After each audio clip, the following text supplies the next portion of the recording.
सभी को। कैसे हैं आप सभी? जय श्री राम है सभी के लिए, प्यार भरा नमस्कार है हम सब की तरफ से आपके लिए। सभी को राधे राधे भी है, क्योंकि सब भगवान के रूप हैं, सभी का सुमिरन करना भी जरूरी है ना। कोई किसी को मानता है, कोई किसी को, तो जो जिसको माने उसी के लिए उसी की जय जयकार है। तो आज एक बहुत सुंदर सा भजन है, लिखा है कि मंदोदरी, जब रावण ने प्रभु की नारी को हर लिया तो आज मंदोदरी बहुत परेशान है। जब उसे पता लगा कि लंका में वानर आ गए, हनुमान आ गए, अंगद आ गए, लंका का नाश हो जाएगा, वो जानती थी रघुराई को। तो आज अपने पति को समझा रही है कि मान जाओ स्वामी, बहुत भारी मोल चुकाना पड़ेगा, जगदम्बे भवानी को चुराने का और रघुराई को सताने का बहुत भारी मोल चुकाना पड़ेगा। तो कैसे समझा रही है मंदोदरी अपने पति को, आप सुनिए और एक प्यारा सा कमेंट कीजिएगा। बोलो राजा रामचंद्र भगवान की जय, बोलो रानी मंदोदरी की जय। क्योंकि उसने अपने पति को प्रभु के नाम के लिए ही तो मनाया, लेकिन नहीं माना। तो आप सुनिए कैसे समझा रही है आज मंदोदरी।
आपका, क्योंकि पत्नी का धर्म होता है पति को समझाना।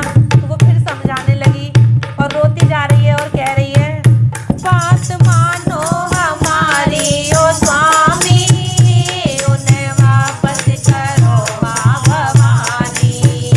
बात मानो हमारी ओ स्वामी, उन्हें वापस करो माँ भवानी। है जनक नंदिनी माता सीता, है जनक नंदिनी माता सीता।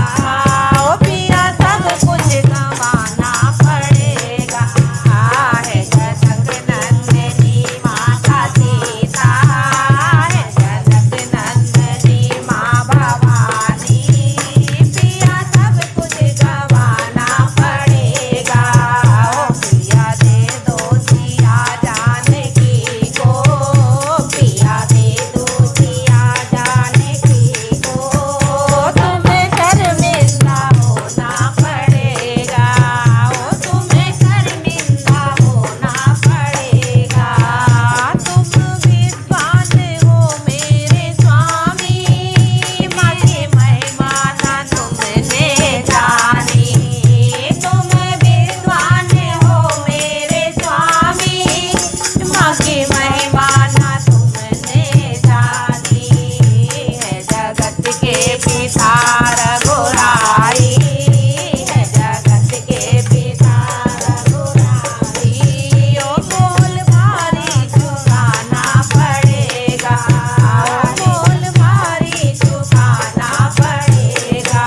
ओ पिया दे दो सिया जानकी को, पिया दे दो सिया जानकी को। तुम्हें शर्मिंदा होना पड़ेगा, ओ तुम्हें शर्मिंदा होना पड़ेगा, ओ तुम्हें शर्मिंदा होना पड़ेगा। बोलो राजा रामचंद्र की जय हो।